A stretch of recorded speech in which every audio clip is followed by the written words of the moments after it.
subscribe now and press the bell icon.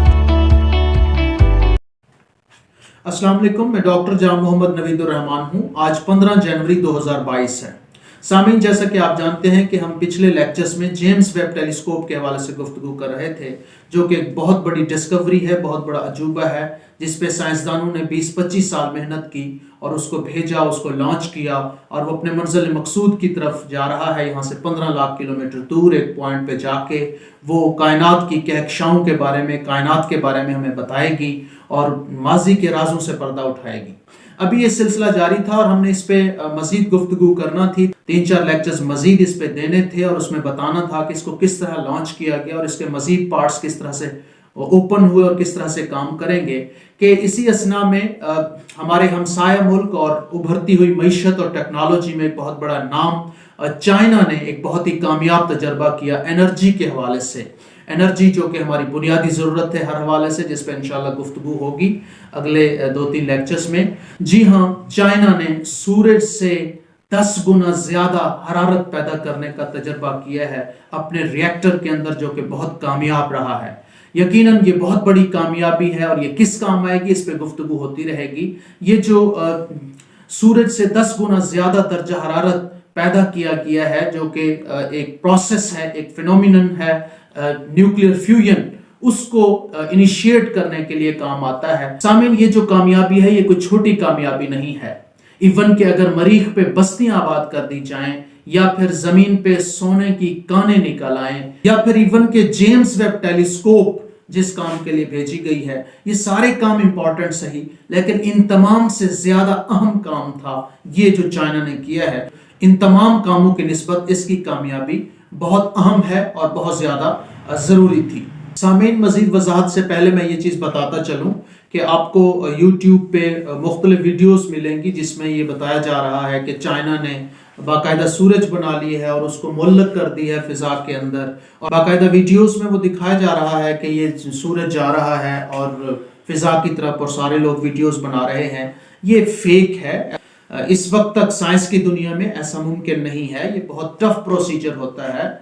ये imagine करना ही बहुत मुश्किल है कि सूरज जो है वो फिजा में हो और आपकी ज़मीन के करीब हो। यकीनन इससे दुनिया जो है वो इवेपोरेट हो जाएगी। करोड़ों डिग्री सेल्सियस टेम्परेचर होता है, जबकि जो चाइना ने हरारत पैदा की है वो तो सूरज से भी 10 गुना ज़्यादा है, 15 करोड़ डिग्री सेल्सियस है। तो ऐसा पॉसिबल नहीं है। उन्होंने एक न्यूक्लियर रिएक्टर के अंदर एक खास तरीके से हरारत पैदा की है और उसका टेस्ट किया है। तो ये जो 2 साइंसदान आपको नजर आ रहे हैं, चीन ने इन दोनों को जो दुनिया का सबसे बड़ा इनाम है नोबेल प्राइज, उससे भी ज्यादा इनाम दिया है। एक को जो कि आपको लेफ्ट पे नजर आ रहे हैं, ये जो इस वक्त 15 करोड़ डिग्री सेल्सियस जिस न्यूक्लियर रिएक्टर में प्रोड्यूस किया गया है उसके खालिक हैं। ये न्यूक्लियर रिएक्टर इन्होंने बनाया है। जबकि दूसरे जो राइट साइड पे आपको नजर आ रहे हैं, इनको भी चाइना ने उतना ही इनाम दिया है। इन्होंने चाइना के जहाज़ों को बेहतरीन डिज़ाइन दिया है और चीनी फौज को नाकाबिल तस्खीर बनाया है। यकीनन साइंस को इन जैसे अजीम सपूतों पे फख्र है और यकीनन ये मोटिवेशन है हमारे लिए भी और हमारे बच्चों के लिए भी कि किस तरह से आप मेहनत और लगन से कामयाबी हासिल कर सकते हैं। सामीन, 3-4 लेक्चर्स में इस हवाले से गुफ्तगू जारी रहेगी, चूँकि इंतहाई अहम टॉपिक है, ये खासा गहरा और दिलचस्पी वाला टॉपिक है। तो पहले लेक्चर में हम ये देखेंगे कि तवानाई क्या होती है और इससे जो रिलेटेड फैक्टर्स हैं और जो न्यूक्लियर रिएक्टर है उसकी ज़रूरत हमें क्यों पेश आती है। चंद एक अहम चीज़ों पे सादा ज़बान में, सादा अल्फाज में बात करेंगे। तो सामीन, जैसा कि आप जानते हैं कि तवानाई हम तमाम की बुनियादी ज़रूरत है। जिस्म के लिए खुराक की शक्ल में, गाड़ियों के लिए ऑयल और गैस की शक्ल में और घर और कारोबार के लिए बिजली की शक्ल में।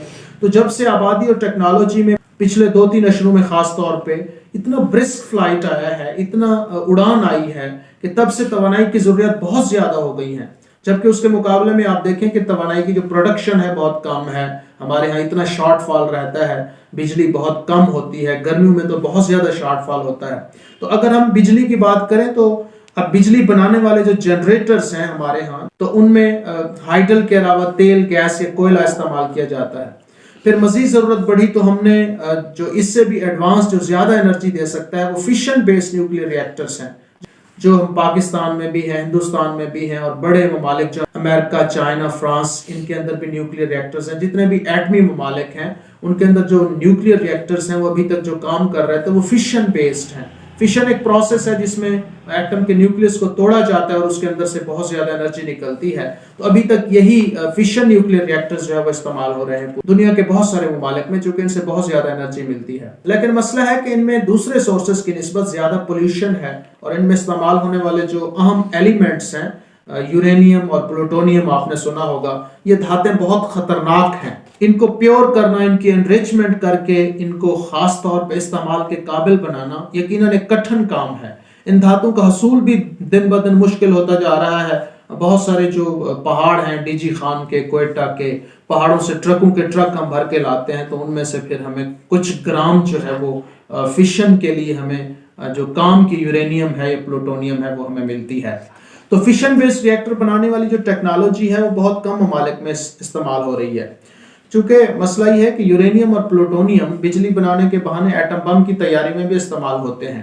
لہٰذا جو اقوام متحدہ کی جو مانیٹرنگ ایجنسیز ہیں، جس طرح انٹرنیشنل اٹامک انرجی ایجنسی ہے، اس چیز کو سختی سے مانیٹر کرتی ہے، دیکھتی ہے کہ ریئیکٹر بنانے کی اجازت نہیں دیتی، مگر پھر بھی بڑے ممالک اور چند چھوٹے ممالک کے پاس یہ ٹیکنالوجی موجود ہے، جیسے پاکستان یا ہندوستان.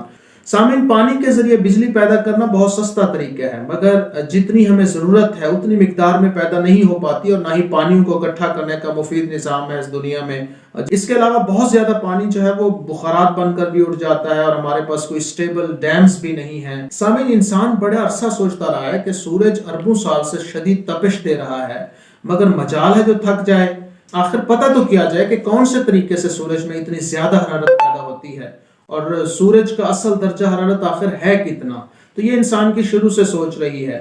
تو تحقیق کے بعد یہی معلوم ہوا ہے کہ سورج کی سطح کا، صرف اگر ہم سرفیس کی بات کریں تو سورج کی جو سرفیس ہے اس کا صرف درجہ حرارت 5 سے 6,000 ڈگری سیلسیس ہے، جبکہ سورج کے مرکز میں، سورج کے اندر آپ چلے جائیں تو سورج کے مرکز میں یہ جو درجہ حرارت ہے سورج کے کور میں، یہ 1.5 کروڑ کیلون ہے، جو بہت زیادہ درجہ حرارت ہے.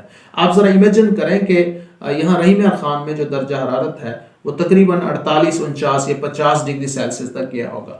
پوری دنیا میں سب سے زیادہ جو ٹیمپریچر نوٹ کیا گیا ہے وہ لیبیا کے صحراؤں میں نوٹ کیا گیا، جو 58 ڈگری سیلسیس ہے. تو یہ جو درجہ حرارت ہے یہ بھی ناقابل برداشت ہے. تو آپ دیکھیں کہ اتنا ہائی جو درجہ حرارت ہے 1.5 کروڑ کیلون، وہ سورج کے اندر ہے، اور پھر جو چائنا نے درجہ حرارت پیدا کیا ہے وہ سورج سے بھی 10 گنا، سورج کے کور سے بھی 10 گنا زیادہ، یعنی کہ 15 کروڑ کیلون. تو آپ امیجن کریں کہ کتنا ہائی درجہ حرارت ہوگا. اب سب سے پہلے ہمیں اس پہلے لیکچر میں یہ سمجھنا ہوگا کہ آخر سورج میں اتنی ہیٹ پیدا ہونے کی اصل وجہ کیا ہے. تو سورج کے اندر جو ہیٹ پیدا ہونے کی اصل وجہ ہے وہ قدرت کی طرف سے ایک بہترین نظام ہے جس کا نام نیوکلیئر فیوژن ریئیکشن ہے. فیوژن ایک فینومینن ہے، ایک ریئیکشن ہے جس کا انشاءاللہ ہم تفصیل سے بیان کریں گے. اور وہ جو فیوژن ریئیکشن وہاں پہ ہو رہا ہے، سائنس کی زبان میں ہم کہیں تو تقریباً ہر سیکنڈ جو سورج میں 620 ملین ٹن ہائیڈروجن کے آئنز ایک دوسرے میں فیوز ہوتے ہیں، ایک دوسرے میں ملتے ہیں، ٹکراتے ہیں، اور اس سے بہت بڑا دھماکہ ہوتا ہے، بہت زیادہ انرجی ریڈیشنز ملتی ہیں، اور پھر 600 اور تقریباً 600 ملین ٹن ہیلیم بنتا ہے. تو یہ پروسیس وہاں پہ جاری رہتا ہے اور دھماکے ہوتے رہتے ہیں ہائیڈروجن کے آپس میں ملنے سے، پروٹیم، ڈیوٹیریم، ٹریٹیم کے ملنے سے، ہیلیم بننے سے، اور یہ سلسلہ جاری رہتا ہے. تو آپ سمجھیں کہ وہاں پہ ایٹامک بم اور ہائیڈروجن بم پھٹ رہے ہیں اور وہاں سے توانائی ہم تک پہنچ رہی ہے. سب سے اہم چیز جو ہے وہ یہ سمجھنا ہے کہ نیوکلیئر فیوژن آخر یہ کیا ریئیکشن ہے. تو اس کو پہلے سمجھتے ہیں. جب بھی دو چھوٹے پارٹیکلز یعنی پروٹون یا نیوٹرونز کو بہت قریب لایا جائے کہ وہ 1 میٹر کے کروڑویں حصے میں ضم ہو جائیں تو ایک زوردار دھماکہ ہوتا ہے جس سے لامتناہی توانائی خارج ہوتی ہے، جو کائنات میں قدرت کی طرف سے ستاروں کے اندر توانائی پیدا کرنے کا سب سے بڑا طریقہ ہے. تو سامعین، بقیہ گفتگو انشاءاللہ نیکسٹ لیکچر کے اندر ہوگی.